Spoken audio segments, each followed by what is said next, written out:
Assalamualaikum warahmatullahi wabarakatuh. Apa kabar teman-teman? Ya, kita kembali lagi di pembelajaran kita hari ini. Semoga kalian tetap semangat dan selalu sehat.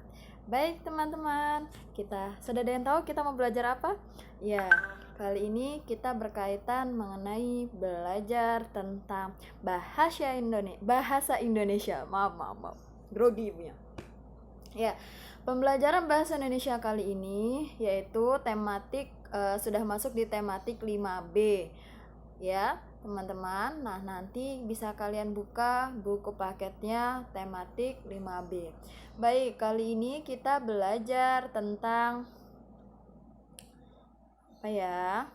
Nah, yang pertama itu menjelaskan informasi penting pada teks. Yang kedua, menentukan informasi penting pada teks. Ya, teman-teman, sebelum memulai, Ibu pengen mengulas kembali. Kemarin teman-teman pernah belajar mengenai adik Simba. Ada yang masih ingat adik Simba itu apa? Ya, adik Simba itu berkaitan tentang pelajaran kita hari ini. Yang pertama, baik, tentang kata tanya. Nah, kata tanya itu sering digunakan pada kalimat tanya. Contoh ciri kalimat tanya yaitu satu diawali dengan kata tanya adik Simba. Masih ingat adik Simba gimana? Ya, adik Simba yang pertama A yaitu apa? Di mana? K kenapa? Siapa? M-nya mengapa? Dan BA-nya yaitu bagaimana. Jadi bisa disingkat dengan adik Simba. Nah, itu adalah ciri dari kalimat tanya.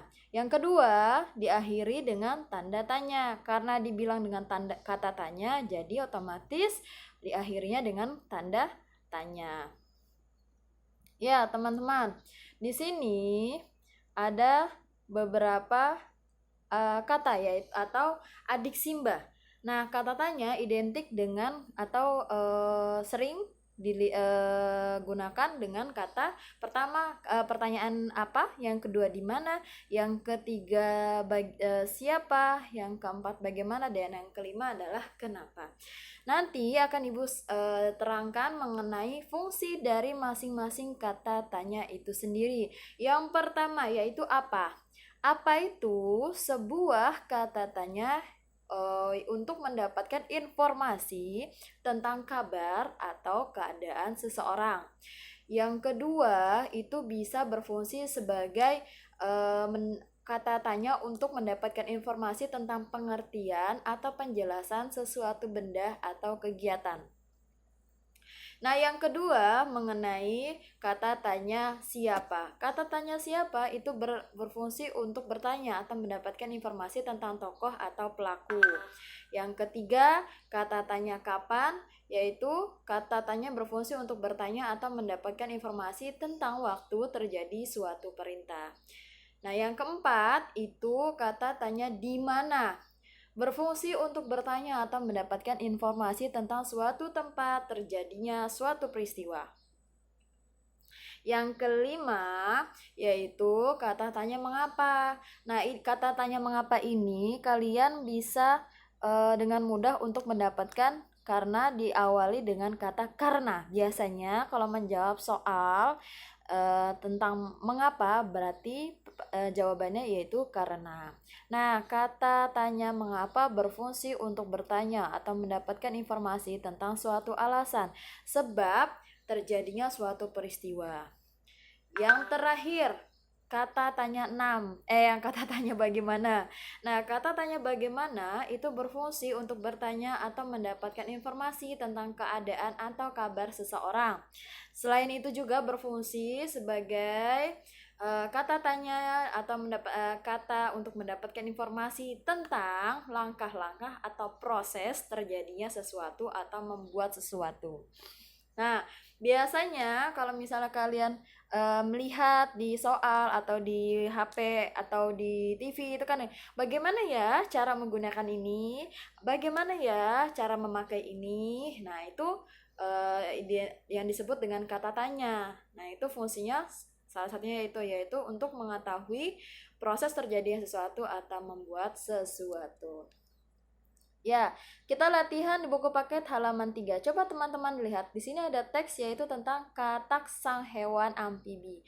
Kalau kalian sudah membaca teks tersebut, terdapat 3 paragraf. Nah, kita melihat, kita bisa menjawab pertanyaan yang ada di halaman selanjutnya, yaitu halaman 4. Itu tentang pertanyaan adik Simba. Ini maaf ya, gambarnya tidak terlihat ternyata. Nah, kita jelas saja langsung ke sini ya. Nah, di sini kalau misalnya kita ditanya mengenai apa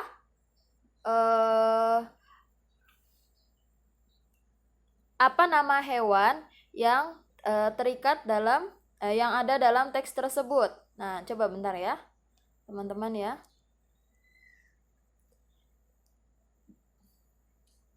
Nah, di sini apa nama hewan yang dijelaskan dalam teks tersebut? Yang kedua, di mana tempat hidup hewan tersebut? Yang ketiga, siapa yang menggolongkan hewan tersebut ke dalam kelompok amfibi? Yang keempat, kapan hewan tersebut biasanya muncul? Yang kelima, mengapa hewan tersebut digolongkan ke dalam kelompok hewan amfibi? Yang terakhir yaitu bagaimana cara hewan tersebut bernafas. Nah, itu bisa kalian lihat lagi di teks tersebut.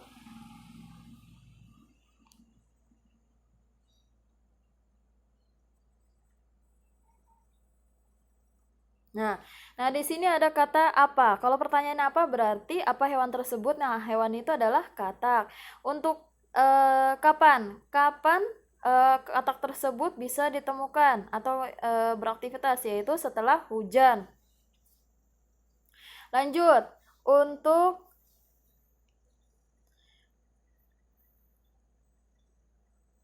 kata di manakah katak itu bisa hidup? Nah, jawabannya itu bisa di bawah itu tuh ya. Katak bisa hidup di sawah atau di tempat yang berair.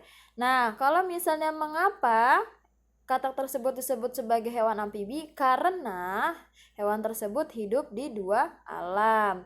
Lanjut, siapa yang menggolongkan bahwa kata termasuk dengan hewan amfibi? Di sini dilihat ya, itu para ilmuwan. Nah, di situ bagaimana katak dapat bernafas?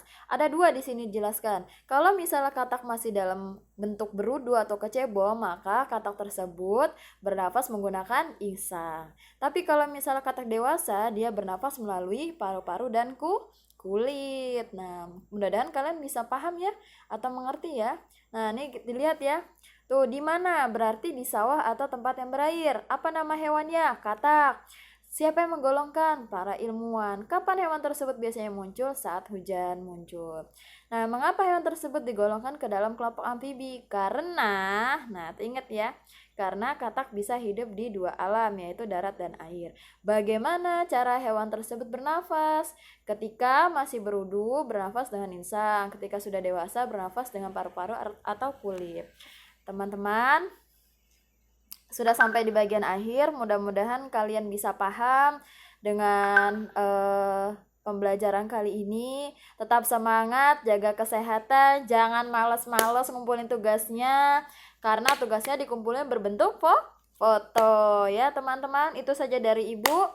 Nah, untuk tugas hari ini yaitu kalian mengerjakan latihan halaman 10 nomor 1 dengan sebelumnya membaca teks yang di atas. Itu hanya nomor 1 saja ya, halaman 10. Yang kedua, mengerjakan latihan halaman 21.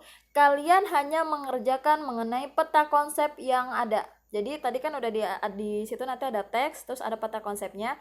Kalian jawab soal yang ada di peta konsepnya. Bentuk jawabannya seperti peta konsepnya, ada kotak-kotak dan bulat-bulat. Itu saja untuk soal hari ini. Kurang lebihnya mohon maaf. Wassalamualaikum warahmatullahi wabarakatuh. Waalaikumsalam warahmatullahi wabarakatuh. Dah.